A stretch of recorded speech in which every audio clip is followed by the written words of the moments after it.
Well, you designed this podcast from your original idea, which was to interview musicians and ask them about their stories. Yes. And those who have, and the idea expanded once again to families and sidemen, supporters. And also, our community. The idea expanded in a way where we can try to help create space for these artists by preserving some of their recordings. And that's my next goal, is I want to be able to not only tell these stories, I want to preserve these stories, I want to preserve whatever media we can attach to these stories, I want to catalog it, and I want to present it to the public. So these artists have a space for their legacies. Right.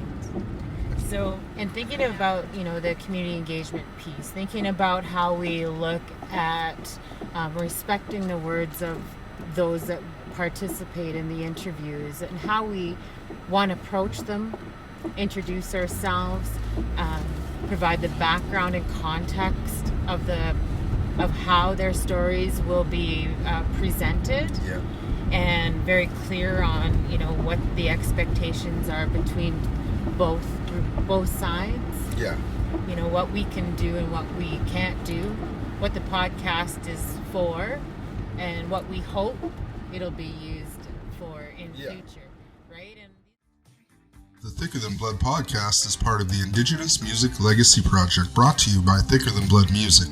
The goal of the Indigenous Music Legacy Project is to find, preserve, archive, and promote musical performances of Indigenous musicians from the 1960s to today. If you are an Indigenous musician, singer, or songwriter who played music during this era, we would love to hear from you. Please reach out to us at info@thickerthanbloodmusic.com.